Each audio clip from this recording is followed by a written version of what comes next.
إن الحمد لله نحمده ونستعينه ونستغفره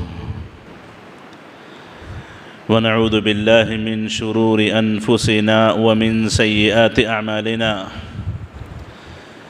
من يهده الله فلا مضل له ومن يضلل فلا هادي له وأشهد أن لا إله إلا الله وحده لا شريك له وأشهد أن محمدًا عبده ورسوله صلى الله عليه وعلى آله وصحبه وسلم تسليمًا كثيرًا يا أيها الذين آمنوا اتقوا الله حق تقاته ولا تموتن إلا وأنتم مسلمون يا أيها الناس اتقوا ربكم الذي خلقكم من نفس واحدة وخلق منها زوجها وبث منهما رجالا كثيرا ونساء واتقوا الله الذي تساءلون به والأرحام إن الله كان عليكم رقيبا يا أيها الذين آمنوا اتقوا الله وقولوا قولا سديدا يصلح لكم أعمالكم ويغفر لكم ذنوبكم ومن يطع الله ورسوله فقد فاز فوزا عظيما أما بعد فإن خير الكلام كلام الله وخير الهدى هدى محمد صلى الله عليه وآله وسلم وشر الأمور محدثاتها وكل محدثة بدعة وكل بدعة ضلالة وكل ضلالة في النار قال الله جل شأنه في كتابه المجيد أولا يرون أنهم يفتنون في كل عام مرة أو مرتين ثم لا يتوبون ولا هم يذكرون قابل صد احترام حاضرین جمعہ معزز خواتین ملت، تمام تعریفیں ہر قسم کی بڑائی کبریائی اسی اکیلے اللہ کے لیے لائق و زیبہ ہے جس نے ہم تمام پر اپنی نعمتیں، رحمتیں، برکتیں مکمل فرمائیں۔ بعدہ درود و سلام ہو نبی خدا محمد مصطفیٰ صلی اللہ علیہ وسلم کی ذات مبارکہ پر، جن پر درود و سلام اللہ کی رحمتوں برکتوں کے حصول کا ایک بہترین ذریعہ ہے، صلی اللہ علیہ وعلی آلہ وصحبہ وسلم تسلیما کثیرا۔ معزز حاضرین، دنیاوی زندگی آزمائش کی زندگی ہے، اور بالخصوص جیسے جیسے زمانہ قیامت سے قریب ہوتا جائے گا، فتنے اتنے ہی سخت ہوں گے، آزمائشیں اتنی ہی سخت ہوں گی، اور فتنے ایسی شکل میں آئیں گے کہ انسان کو پہچان نہ ہوگی کہ کون سا خیر ہے، کون سا شر ہے، کس میں بھلائی ہے، کس میں برائی ہے۔ اس کی پہچان بڑی مشکل ہو جائے گی، اور نبی کریم علیہ السلام کی احادیث کا جو بندہ مطالعہ کرے، نبی کریم علیہ السلام کی احادیث کا ایک بڑا حصہ ایسا ہے کہ جس میں نبی کریم علیہ السلام نے فتنوں سے متعلق، آزمائشوں سے متعلق اپنی امت کی بڑی رہنمائی کی ہے، جہاں پر آپ نے مختلف فتنوں کے تعلق سے بتایا کہ فلاں فتنہ واقع ہوگا، فلاں فتنہ واقع ہوگا، وہیں پر ان فتنوں میں ایک مسلمان کو کیا موقف اپنانا چاہیے، ایک مسلمان کا کیا اسٹینڈ ہونا چاہیے، اس کے تعلق سے بھی نبی کریم علیہ الصلوۃ والسلام کی احادیث بڑی واضح اور بڑی صاف ہیں۔ ضرورت اس بات کی ہے کہ اس پرفتن دور میں کہ جس میں ہم مختلف فتنوں کا شکار ہیں، چاہے ہمارے اپنے گھریلو فتنے کیوں نہ ہوں جو لو لیول کے مختلف طریقوں سے، مختلف اسالیب اور انداز سے ہماری زندگیوں میں داخل ہیں، چاہے یہ فتنے خاندان کے لیول کے کیوں نہ ہوں، شہر کے لیول کے کیوں نہ ہوں، ملکوں کے مقدار کے کیوں نہ ہوں، عالمی فتنے کیوں نہ ہوں، مختلف فتنے جن سے اپنی زندگی میں دوچار ہیں۔ معزز حاضرین، ان فتنوں کے تعلق سے انسان کو نبی کریم علیہ الصلوۃ والسلام کے ارشادات، توجیحات، نبی کریم علیہ الصلوۃ والسلام نے اپنی امت کو کیا نصیحت کی ہے، ان تمام کا معلوم کرنا بڑا ضروری ہے۔ جس طریقے سے اگر آپ نماز پڑھنا چاہتے ہیں تو نماز کا طریقہ آپ کو پتہ ہونا چاہیے، روزہ رکھنا چاہتے ہیں، روزے میں اللہ کے نبی کی سنتیں آپ کو پتہ ہونی چاہیے، زکوٰۃ دینا چاہتے ہیں تو زکوٰۃ کی تفصیل جو آپ کے پاس اپنا مال ہو اس کی تفصیل آپ کو پتہ ہو، حج کرنا چاہتے ہوں تو حج کے ارکان آپ کو پتہ ہو، حج کے مناسک آپ کو پتہ ہو، تو بالکل اسی طریقے سے بلکہ اس سے کہیں زیادہ اہم یہ ہے کہ جو بندہ فتنوں کے دور میں زندگی گزارتا ہو، جس کی زندگی میں مختلف قسم کے گھریلو فتنے ہوں، ملکی فتنے ہوں، عالمی فتنے ہوں، جس سے وہ دوچار ہو رہا ہو، یا تو خود اس میں متاثر ہو یا اس کو دیکھ رہا ہو، تو ایسے فتنوں کے دور میں اس کا کیا اسٹینڈ ہونا چاہیے، کیا موقف ہونا چاہیے، یہ بہت زیادہ ضروری ہے، بہت زیادہ ضروری ہے۔ ہو سکتا ہے کہ نماز کے بعد احکام آپ کو پتہ نہ ہو تو اللہ درگزر کر دے، دوسرے مسائل میں اونچ نیچ ہو تو اللہ اس میں معاف کر دے، لیکن فتنوں کا مسئلہ ایسا ہے، فتنوں کی بات ایسی ہے کہ نبی کریم علیہ الصلوۃ والسلام کے بتائے ہوئے طریقے کے مطابق اگر بندہ فتنوں کے دور میں زندگی نہ گزارے تو اس کی آخرت کی بڑی خرابی ہے، دنیا تو برباد ہوگی ہی، آخرت بھی اس کے خسارے میں اور بڑے خطرے میں پڑ جاتی ہے۔ معزز حاضرین، نبی کریم علیہ الصلوۃ والسلام کی مختلف جو احادیث ہیں، ان احادیث میں ایک لفظ جو عام ہمیں ملتا ہے وہ یہ ہے کہ جب فتنوں کا دور ہو، فتنوں کا زمانہ ہو، تو بندہ اپنے آپ کو فتنوں سے جتنا دور رکھے، فتنوں سے جتنا دور اپنے آپ کو رکھے، فتنوں سے اپنے آپ کو جتنا محفوظ رکھے،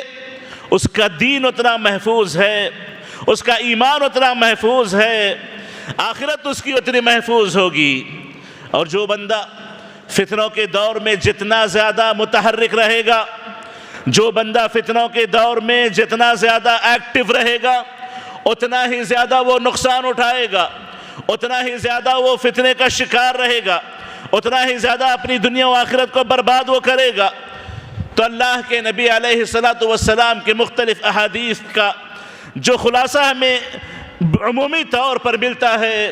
وہ یہ ہے کہ فتنوں کے دور میں انسان اپنی زبان کو بند رکھے، فتنوں میں اپنے آپ کو نہ داخل کرے، فتنوں سے اپنے آپ کو دور رکھے۔ نبی کریم علیہ الصلوۃ والسلام نے فرمایا، اما انہا ستکون فتن، اما انہا ستکون فتن القاعد فیہا خیر من القائم، والقائم فیہا خیر من الماشی، والماشی فیہا خیر من الساعی۔ فرماتے ہیں اللہ کے نبی کہ دیکھو ان قریب بہت سے فتنے ہوں گے، بہت سے فتنے آئیں گے، بہت سے فتنے تمہاری زندگی میں رونما ہوں گے۔ تو اللہ کے نبی کہتے ہیں کہ جو آدمی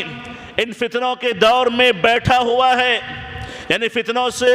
دور رکھتے ہوئے، فتنوں سے اپنے آپ کو بچاتے ہوئے جو آدمی دور دراز الگ تھلگ بیٹھا ہوا ہے، وہ آدمی کھڑے ہوئے آدمی سے بہتر ہے، کھڑے ہوئے آدمی سے بہتر ہے۔ اور جو آدمی کھڑا ہوا ہے، فتنوں سے دور ہے، وہ آدمی چلنے والے آدمی سے بہتر ہے، چلنے والے آدمی سے زیادہ افضل ہے۔ اور اللہ کے نبی نے کہا چلنے والا آدمی جو فتنوں میں اپنے آپ کو داخل کر لے، جو فتنوں کی ایکٹیویٹیز میں اپنے آپ کو داخل کر لے، اس میں تگ و دو کرنے لگے، اس سے کہیں زیادہ افضل چلنے والا آدمی ہے۔ تو نبی کریم علیہ السلام کی اس حدیث کو دیکھیں، بیٹھا ہوا ٹھہرے ہوئے سے بہتر، ٹھہرا ہوا چلنے والے سے بہتر، چلنے والا اس میں دوڑنے والے سے بہتر۔ یہ حدیث ہمیں کیا بتاتی ہے؟ یہ حدیث ہمیں کیا بتاتی ہے کہ جتنا فتنوں میں انسان اپنے آپ کو خاموش رکھے گا، دور رکھے گا، اپنی زبان کی حفاظت کرے گا، اپنے ایمان کی حفاظت کرے گا، اپنے آپ کی حفاظت کرے گا، فتنوں سے اپنے آپ کو محفوظ رکھے گا، وہ اتنا ہی زیادہ افضل ہوگا، وہ اتنا ہی زیادہ بہتر ہوگا، اس کا دین اتنا ہی محفوظ ہوگا۔ اور جو آدمی ان فتنوں میں اپنے آپ کو داخل کر لے، بڑی مشکل سے اپنے آپ کو بچا پائے گا، فتنوں کے شر سے بڑی مشکل سے اپنے آپ کو نکال پائے گا۔ نبی کریم علیہ السلام کی مختلف احادیث میں یہ بھی حدیث آتی ہے کہ نبی کریم علیہ السلام نے فرمایا ان قریب ایسے فتنے ہوں گے کہ ان فتنوں سے دنیا کا ہر شخص متاثر ہوگا، ہر گھر متاثر ہوگا۔ اللہ کے نبی علیہ السلام کے الفاظ ہیں اِلَّا لَطَمَتْهُ اللَّطْمَةُ، یہ فتنے ہر انسان کو تھپڑ ماریں گے، ہر انسان کو تھپڑ لگے گی، یعنی دنیا کے تمام لوگ ان فتنوں سے متاثر ہو کے رہیں گے۔ تو معزز حاضرین، ایسے بھی فتنے آئیں گے کہ جس سے ہر کوئی متاثر ہوگا۔ ایسے فتنوں میں بھی اللہ کے نبی کا یہی فرمان ہے کہ بیٹھا ہوا آدمی ٹھہرے ہوئے آدمی سے، ٹھہرا ہوا آدمی چلنے والے سے، چلنے والا دوڑنے والے سے کہیں زیادہ افضل و بہتر ہے۔ معزز حاضرین، فتنوں سے اپنے آپ کو محفوظ رکھیں، فتنوں سے اپنے آپ کو محفوظ رکھیں جو آپ کے دین کو نقصان پہنچائیں، جو آپ کے عقیدے کو نقصان پہنچائیں، جو آپ کے ایمان کو نقصان پہنچائیں، جو آپ کی دنیا کو نقصان پہنچائیں، جو آپ کے بدن اور گھر بار کو، تجارتوں کو نقصان پہنچائیں۔ ایسے تمام فتنوں سے اپنے آپ کو دور رکھنا یہ ہدی نبوی ہے، یہ نبی کریم علیہ السلام کی سنت ہے، اللہ کے نبی کے فرامین ہیں۔ اور معزز حاضرین، نبی کریم علیہ السلام نے یہ بھی فرمایا انہی فتنوں سے متعلق اللسان فیہا اشد من وقع السیف، اللسان فیہا اشد من وقع السیف، کہ تلوار کی جو مار ہوتی ہے، تلوار کی جو دھار ہوتی ہے، اس تلوار کی دھار سے جتنا نقصان پہنچ سکتا ہے اس سے کہیں زیادہ نقصان انسان کی زبان اسے پہنچاتی ہے۔ انسان کی زبان سے اتنا نقصان پہنچتا ہے جو تلوار کی دھار سے بھی نہیں پہنچ سکتا۔ تو اس میں اللہ کے نبی علیہ السلام نے کیا بتایا؟ اللہ کے نبی بتاتے ہیں کہ اپنی زبان کو بند رکھو، اپنی زبان کو نہ کھولو۔ فتنے چل رہے ہوں، عالمی پیمانے پر ہوں، ملکی پیمانے پر ہوں، یا پھر مختلف قسم کے شہر کے فتنے کیوں نہ ہوں، ایک مسلمان جہاں اپنے بدن کی حفاظت کرے، جہاں اپنے ایمان کی حفاظت کرے، وہاں اپنی زبان کی بھی حفاظت کرے۔ خامخواہ فتنوں میں اپنی زبان نہ کھولے،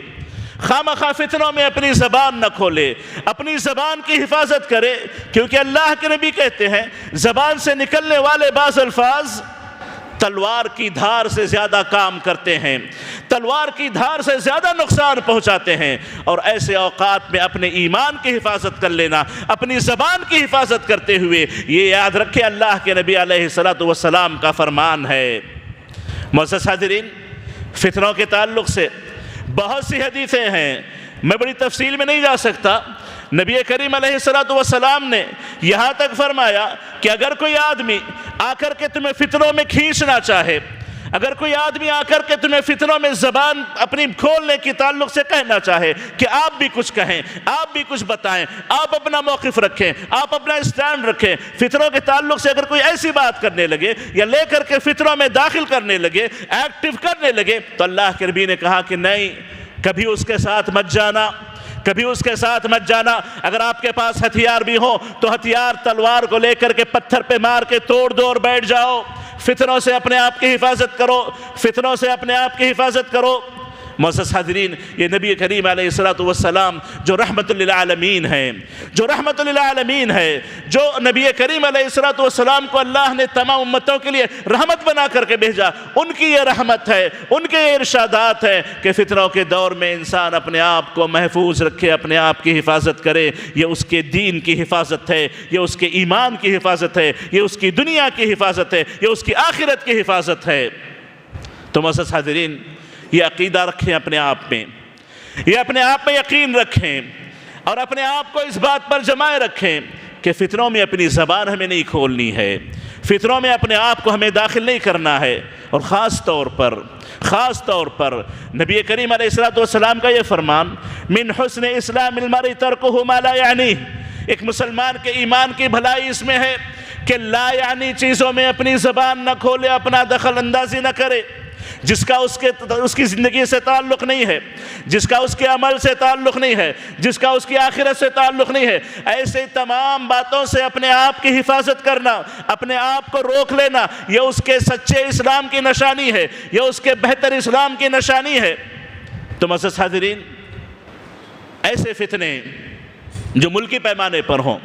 عالمی پیمانے پر ہوں، ایسے فتنوں میں اپنی زبان کو بھی روک کے رکھنا، یاد رکھیں یہ ہمارے ایمان کی حفاظت ہے، یہ ہمارے ایمان کی حفاظت ہے۔ جہاں پر کئی فتنے آج کے دور میں چل رہے ہیں، جہاں پر کئی فتنے آج کے دور میں چل رہے ہیں، اس میں سے ایک بڑا ہی عظیم فتنہ جس سے تقریباً دنیا متاثر ہو رہی ہے، یہ جنگ والا فتنہ، ایران اسرائیل، ایران امریکہ، یہ جنگ والا فتنہ بڑا ہی خطرناک فتنہ ہے، بڑا ہی بدترین فتنہ ہے۔ اس فتنے میں کوئی مسلمان اپنی زبان نہ کھولے، اپنے آپ کو محفوظ رکھے، اپنے دین کی حفاظت کرے، یہ اس کے لیے زیادہ بہتر ہے۔ کہیں ایسا نہ ہو کہ فلاں کی تائید میں بول دے، فلاں کی تائید میں بول دے، بول کر کے اپنی آپ کی آخرت کو برباد کرنے لگے۔ معزز حاضرین، یاد رکھیں کہ فتنوں کے دور میں اپنے دین کی حفاظت، اپنے بچوں کی حفاظت، اپنے آپ کی حفاظت، یہ ہر انسان سے مطلوب ہے۔ فرمایا اللہ تعالیٰ نے، یا ایھا الذین آمنوا علیکم انفسکم، اے ایمان والو اپنی حفاظت کرو، اپنی فکر کرو، اپنے آپ کو روکے رکھو، اپنے آپ کو غلط راستے پہ نہ جانے دو۔ لا یضرکم من ضل اذا اہتدیتم، جب تم ہدایت کی رسی کو مضبوطی سے تھامے رکھو گے، خیر کے راستے پر رہو گے، تو گمراہوں کی گمراہیاں تمہیں کوئی نقصان نہیں پہنچائیں گی، گمراہوں کی گمراہیاں تمہیں کوئی نقصان نہیں پہنچائیں گی۔ تو معزز حاضرین، ایسے فتنوں میں اپنے دین کی حفاظت، اپنی زبان کی حفاظت، اپنے ایمان کی حفاظت، اپنے گھر بار کی حفاظت، یہ ہمارا اولین فریضہ ہے، یہ ہمارا اولین فریضہ ہے۔ اس کے بجائے وہ زبان جس کے تعلق سے اللہ کے نبی علیہ الصلوۃ والسلام نے فرمایا کہ جہنم میں لے جانے والی سب سے زیادہ زبانی ہوتی ہے، جہنمیوں کی اکثریت جو جہنم میں جائے گی زبان کی وجہ سے جائے گی۔ اللہ کے نبی نے فرمایا کہ ان فتنوں میں زبان تلوار کی دھار سے زیادہ کام کرتی ہے، تلوار کی دھار سے زیادہ کام کرتی ہے۔ اور معزز حاضرین، کبھی تلوار کی دھار اپنے پہ آ جاتی ہے، کبھی تلوار کی دھار کسی مظلوم پہ چلے جاتی ہے، کبھی تلوار کے زخم کسی اور کو لگ جاتے ہیں۔ تو اپنے آپ کی حفاظت کریں، دوسروں کی حفاظت کریں، ایسے فتنوں میں اپنی زبان نہ کھولیں۔ معزز حاضرین، اسرائیل، یہودیوں کے عقائد، یہودیوں کے اعمال، یہودیوں کا ظلم اور یہودیوں کی مذمت جو قرآن میں اللہ نے کی ہے، یہودیوں کے صفات جو اللہ نے قرآن میں بیان کیے ہیں، یہ ہر مسلمان پر واضح ہونے چاہیے۔ کئی مسلمان جانتے ہیں، ان پڑھ مسلمانوں کو بھی کافی حد تک پتہ ہے، اکا دکا ہو سکتا دھوکے کا شکار ہوں، لیکن اللہ نے واضح طور پہ کہہ دیا، لَتَجِدَنَّ أَشَدَّ النَّاسِ عَدَاوَةً لِلَّذِينَ آمَنُوا الْيَهُودِ، مومنوں کے سب سے سخت ترین دشمن اگر کوئی ہے تو یہودی ہیں۔ یہ یہودی سب سے بدترین دشمن ہیں، سب سے سخت ترین دشمن ہیں، جن کے تعلق سے اللہ نے قرآن میں کتنے مذمتی بیانات بیان کیے ہیں، کتنی مذمتی ان کے تعلق سے صفات بیان کی ہیں۔ یہ وہ یہود ہیں جو کہتے ہیں کہ اللہ تعالیٰ کے ہاتھ بندھے ہوئے ہیں، یہ وہ یہود ہیں جو کہتے ہیں کہ اللہ تعالیٰ فقیر ہے، ہم مالدار ہیں، یہ وہ یہود ہیں جنہوں نے انبیاء کو قتل کیا۔ معزز حاضرین، ان یہود کی ظلم کی بڑی داستان ہے، اور جتنے آج زندہ ہیں انہوں نے فلسطین پر ظلم کو دیکھا ہے، فلسطین پر ظلم کو دیکھا ہے، فلسطین کے بچوں کو کٹتے ہوئے دیکھا ہے۔ یہ یہودیوں کا ظلم ہے جس سے تاریخ پوری بھری پڑی ہے۔ معزز حاضرین، اس مسئلے میں یہودیوں کی تائید کی کوئی بات ہی نہیں ہوگی، یہودیوں کی تائید تو ہو ہی نہیں سکتی۔ انسان اپنی زبان کو بند رکھے، یہ اس کے لیے بہتر ہے، یہ اس کے لیے بھلا ہے۔ معزز حاضرین، سب سے بہترین عمل جو ان فتنوں میں کرنے کا ہے، اپنی حفاظت کے بعد اللہ سے دعا کریں، اللہ سے دعا کرتے رہیں، اللہ سے مانگتے رہیں کہ اللہ ہماری فتنوں سے حفاظت کرے، مسلمانوں کی فتنوں سے حفاظت کرے، امت مسلمہ کی حفاظت کرتا رہے، اور اسی طریقے سے اللہ تعالیٰ امت مسلمہ کو ان فتنوں سے نکال لائے، ان کے شر سے امت مسلمہ کی حفاظت کرے۔ یہ ایک مسلمان کی دعائیں ہونی چاہیے۔ اور معزز حاضرین، اسی طریقے سے ایران جس کا یہ مسئلہ چل رہا ہے، جس کا اسرائیلیوں کے ساتھ، امریکہ کے لوگوں کے ساتھ، امریکہ کے ساتھ جو مسائل چل رہے ہیں، معزز حاضرین، بہتر ہے کہ اپنی زبان کو بند رکھیں، بہتر ہے اپنی زبان کو بند رکھیں، نہ ان کی تائید میں بولیں، نہ ان کی تائید میں بولیں، نہ ان کے تعلق سے بولیں، نہ ان کے تعلق سے بولیں۔ اپنی زبان کی حفاظت کریں، اپنے ایمان کی حفاظت کریں، اپنے عقیدے کی حفاظت کریں، ظاہری طور پر دھوکے میں نہ آ جائیں کہ لمبی لمبی داڑیاں، بڑے بڑے جھبے، بڑے بڑے دعوے، بڑی بڑی باتیں، بڑی بڑی ڈینگیں، بڑی بڑی دھمکیاں، یہ ہمیں دھوکے میں نہ ڈال دیں، دھوکے میں نہ ڈال دیں۔ آنکھ کھول کے زندگی گزاریں، اپنے عقل و ہوش و حواس کے ساتھ زندگی گزاریں۔ معزز حاضرین، آپ لوگ جانتے ہیں کہ مسلمانوں کے درمیان اہل سنت اور شیعہ دو آپس میں دو فرقے ہیں۔ شیعہ کے عقائد کے تعلق سے اکثر اہل سنت کو نہیں پتہ کہ ان کے عقائد کیا ہیں، وہ اپنے عقیدے کیا رکھتے ہیں، ان کے عقیدوں میں کیا کیا خرابیاں ہیں، ہمیں نہیں پتہ، ہم نہیں جانتے ہیں، ظاہری طور پر تائید میں چلے جاتے ہیں۔ معزز حاضرین، اپنے ایمان کی حفاظت کریں، اپنے دین کی حفاظت کریں، یہ زیادہ بہتر ہے بجائے اس کے کہ فلاں اور فلاں کی تائید میں بولیں۔ میں کچھ باتیں آپ کے سامنے رکھوں گا، میں کچھ باتیں آپ کے سامنے رکھوں گا۔ ہم اہل سنت والجماعہ، ہم اہل سنت والجماعہ اس بات کا عقیدہ رکھتے ہیں، یہ بات ہم مانتے ہیں کہ اللہ تعالیٰ نے اپنے نبی کے صحبت کے لیے جن بندوں کو اختیار کیا وہ دنیا کی افضل ترین مخلوق ہیں۔ صحابہ کرام جن کا نام آتے ہی زبان سے رضی اللہ عنہ کے الفاظ نکل پڑتے ہیں، جن کا نام آتے ہی ایک مسلمان اپنے دل میں ایک عجیب قسم کی محبت محسوس کرتا ہے۔ صحابہ کا نام سنتے ہی دلوں میں خوشی آ جاتی ہے، دلوں میں ایک جذبہ، ایمانی جذبہ پیدا ہو جاتا ہے۔ یہ اہل سنت والجماعہ ہمارا عقیدہ ہے کہ انبیاء کے بعد سب سے افضل ترین انسان اس دنیا میں کہ گزرے ہیں تو یہ صحابہ کرام ہیں، جن کی تعریف اللہ نے قرآن مجید میں کئی صفحات میں کی ہے، جن کی تعریف اللہ کے نبی علیہ السلام نے بے شمار حدیثوں میں کی ہے، جن کے تعلق سے اللہ نے قرآن مجید میں کہہ دیا کہ وہ اللہ سے راضی ہے، اللہ ان سے راضی ہے، اور جن سے اللہ نے اسی دنیا میں ان کی زندگیوں میں جنتوں کے وعدے کر لیے۔ ان صحابہ کے تعلق سے زبان کھولنا ہم بہت بڑا گناہ تصور کرتے ہیں۔ ہمارے نزدیک صحابہ پر طعن کرنا بہت بڑا گناہ ہے،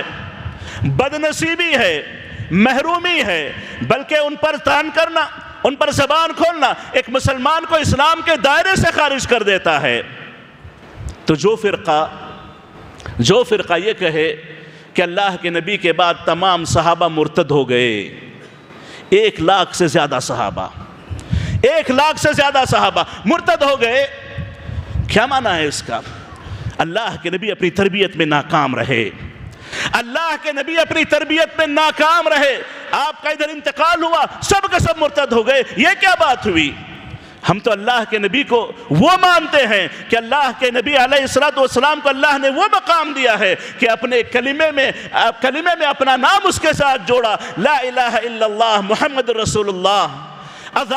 جب اذان میں اللہ کا کلام، اللہ کا نام بلند ہوتا ہے، تب اللہ نے اپنے نبی کا نام اپنے نام کے ساتھ جوڑا، اشہدو ان لا الہ الا اللہ، اشہدو ان محمد رسول اللہ۔ کیا بات ہے کہ اللہ کے نبی کے صحابہ مرتد ہو گئے، اللہ کے نبی کے ساتھی مرتد ہو گئے۔ اگر آپ کسی پر طعن کرنا چاہتے ہو، اگر آپ کسی پر انگلی اٹھانا چاہتے ہو تو آس پاس کے لوگوں کو برا بول دو، اس کے برا ہونے کے لیے وہی کافی ہے۔ آپ کسی کو برا بلا کہنا چاہتے ہو، کہہ دو کہ اس کے ساتھ اٹھنے بیٹھنے والے سب برے لوگ ہیں، وہ اچھا نہیں رہے گا، وہ اچھا نہیں بچے گا۔ معزز حاضرین، جو فرقہ یہ کہے کہ صحابہ مرتد ہو گئے، لا الہ الا اللہ۔ اور اسی طریقے سے معزز حاضرین، ابو بکر و عمر رضی اللہ تعالی عنہما، جس کے تعلق سے اللہ کے نبی کی بے شمار احادیث ہیں، کہتے ہیں کہ میں ابو بکر عمر آئے، میں ابو بکر عمر گئے، میں نے مانا، ابو بکر نے مانا، عمر نے مانا، مجھے ایمان ہے، ابو بکر کو ایمان ہے، عمر کو ایمان ہے۔ کتنی مرتبہ اللہ کے نبی نے ایمان کے مسئلے میں اپنے ساتھ ابو بکر عمر کا نام جوڑا ہے، بلکہ اللہ تعالیٰ نے ان کی مقدر میں یہاں تک رکھا کہ مرنے کے بعد بھی اللہ کے نبی کی قبر کے ساتھ ان دونوں کی قبریں اللہ نے رکھی۔ یہ ان کا مقام و مرتبہ ہے، یہ ان کا مقام و مرتبہ ہے۔ اللہ کے نبی کہتے ہیں اپنی زندگی میں کہ میں نے ہر ایک کا احسان چکا دیا، ابو بکر کا احسان میں نہ چکا سکا۔ اللہ کے نبی کہتے ہیں کہ اللہ اگر کسی کو میرے بعد نبی بتاتا تو عمر کو نبی بناتا، اور اللہ کے نبی کہتے ہیں عمر جس گلی سے چلے جائے شیطان گلی دوسری بدل لیتا ہے۔ ان ابو بکر و عمر کے تعلق سے کوئی فرقہ یہ کہے کہ دونوں مرتد ہیں، دونوں کافر ہیں، کہنا کیا چاہتے ہیں؟ کیا مطلب ہے اس بات کا؟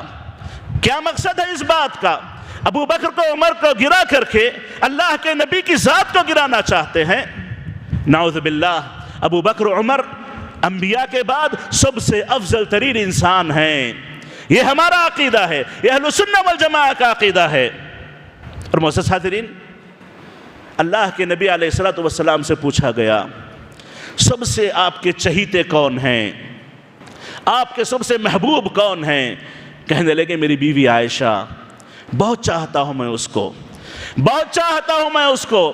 میری محبوب ہے، میری محبوبہ ہے، بہت زیادہ محبت ہے مجھے اس سے۔ پوچھنے والے نے کہا کہ نہیں، مردوں میں کسے زیادہ آپ چاہتے ہیں؟ تو کہنے لگے اس کے والد ابو بکر کو سب سے زیادہ چاہتا ہوں، اس کے والد ابو بکر کو سب سے زیادہ میں چاہتا ہوں۔ معزز حاضرین، ہماری ماں عائشہ صدیقہ رضی اللہ تعالی عنہ، ہماری ماں عائشہ صدیقہ رضی اللہ تعالی عنہ، جس کی تعریف میں، جن کی پاکی میں اللہ تعالیٰ نے قرآن مجید کی 10 آیتیں نازل کر دی۔ واقعے کی تفصیل میں نہ جاتے ہوئے، منافقوں نے اللہ کے نبی کی زندگی میں عائشہ صدیقہ رضی اللہ تعالیٰ عنہ پر ایک موقع پر الزام لگایا کہ نعوذ باللہ انہوں نے غلط کام کیا ہے۔ صفوان ابن معطل کا نام لیا کہ ان کے ساتھ ان کے غلط تعلقات ہیں۔ اللہ کے نبی پریشان ہو گئے، انسان تھے، کوئی ثبوت نہ تھا، کوئی ثبوت نہ تھا، پریشان ہو گئے۔ کئی دن تکلیف کے گزرے، عائشہ صدیقہ نے بڑی تکلیف سے زندگی گزاری، وہ دن بڑی تکلیف کے گزرے۔ کہتی ہیں کہ روتے روتے میری آنکھوں کے آنسو سوکھ گئے، اتنا میں روئی تھی۔ یہاں تک کہ اللہ کے نبی ایک دن آئے، کہنے لگے کہ عائشہ، اللہ کے نبی کو نہیں پتا، غیب نہیں جانتے تھے، اللہ کے نبی غیب نہیں جانتے تھے۔ مائی عائشہ صدیقہ کے پاس آ کر کہنے لگے اے عائشہ، اگر تم نے گناہ کیا ہو تو توبہ کر لو۔ عائشہ سٹ پٹا کے رہ گئی، ہماری ماں سٹ پٹا کے رہ گئی۔ اور اسی وقت اللہ تعالیٰ نے آسمان سے سورہ نور کی 10 آیتیں نازل کر دیں جو یہ بتاتی تھیں کہ جن جن لوگوں نے عائشہ پر زبان کھولی سب کے سب جھوٹے ہیں، سب کے سب مکار ہیں، سب کے سب دغاباز ہیں، سب کے سب بہتان لگانے والے ہیں۔ مائی عائشہ صدیقہ ہر الزام سے بری ہیں، ہر تہمت سے بری ہیں۔ یہ قرآن کہتا ہے، اس پر ایمان ہے۔ اگر کوئی فرقہ یہ کہے نعوذ باللہ، کوئی فرقہ یہ کہے نعوذ باللہ کہ مائی عائشہ صدیقہ نعوذ باللہ فاحشہ ہیں، اور یہ کہے کہ نعوذ باللہ ابو بکر جہنم جائیں گے، عمر جہنم جائیں گے، عائشہ جہنم جائیں گی، جن کے جنت کی گارنٹی اللہ نے دی ہو، جن کی تعریف اللہ نے ساتوں آسمانوں سے کی ہو، جن کی پاکی اللہ نے آسمانوں سے بیان کی ہو، اور کوئی فرقہ یہ کہے کہ نہیں وہ پاک نہیں ہیں، وہ جنتی نہیں ہیں، ابو بکر عمر جنت میں نہیں جائیں گے، دونوں مرتد ہو گئے، نعوذ باللہ۔ ایسے فرقے کی تائید کس ایمان سے، کس عقل سے انسان کر سکتا ہے؟ دھوکہ ہے، لا علمی ہے، ظاہر میں دھوکے میں پڑ گئے ہیں۔ معزز حاضرین، عقیدہ سب سے بنیادی چیز ہے، عقیدہ سب سے بنیادی چیز ہے۔ ہم یہ جانتے ہیں، یہ مانتے ہیں کہ اللہ کے علاوہ کسی اور سے مدد مانگنا ایسے معاملات میں جس میں اللہ صرف طاقت رکھتا ہو، اللہ کے ساتھ شرک کرنے کے برابر ہے۔ اللہ کے ساتھ شرک کرنے کے برابر ہے۔ یہ ہمارا ایمان ہے، ہمارا عقیدہ ہے۔ اور اگر کوئی یہ کہے کہ قبر والوں سے مانگنا جائز ہے، قبر والوں سے مانگو، جائز ہے مانگنا، کوئی حرج کی بات نہیں ہے، اور یہ تعلیل پیش کرے کہ اگر تم قبر والے کو اللہ سمجھ کے مانگتے ہو تو شرک ہوگا، اگر تم قبر والے کو اللہ نہیں سمجھتے ہو تو شرک نہیں ہے، اگر ایسی کوئی تعلیم دے، ایسا کوئی عقیدہ رکھے، تو یہ کون سا عقیدہ ہے؟ یہ تو شرکی عقیدہ ہے۔ جس عقیدے کو ختم کرنے کے لیے اللہ کے نبی آئے تھے، جس عقیدے کی انتہا کے لیے اللہ کے نبی آئے تھے، اسی عقیدے کو کوئی قبول کر لے، یہ کیسی بات ہے؟ معزز حاضرین، خالص عبادتیں اللہ کے لیے ہونی چاہیے، خالص عبادتیں اللہ کے لیے ہونی چاہیے۔ اللہ کے علاوہ ان مسائل میں جس کی طاقت سوائے اللہ کے کسی کو نہ ہو، اللہ کے علاوہ کسی اور کو پکارنا شرک ہے۔ اب یہ شوشہ لانا، یہ چور راستہ نکالنا کہ اللہ سمجھ کے مانگو تو شرک ہے، اللہ سمجھ کے نہ مانگو، کچھ اور سمجھ کے مانگ لو تو جائز ہے، یہ تو شرک کی پوری تھولی دعوت ہے۔ اب جو فرقہ یہ کہے، کھلے طور پر کہے کہ قبروں کی عبادتیں جائز ہیں، بس اللہ سمجھ کے نہ مانگو، تو ایسے فرقے کی کیا تائید ہوگی؟ ایسے فرقے کی کیا تائید ہوگی؟ معزز حاضرین، جیسا اللہ کے نبی نے کہا، اللہ کے نبی سچے ہیں، اللہ کے نبی کی نصیحت بڑی سچی ہے، اللہ کے نبی نے بڑی سچی بات کہی ہے، فتنوں کے دور میں زبان کو بند رکھو،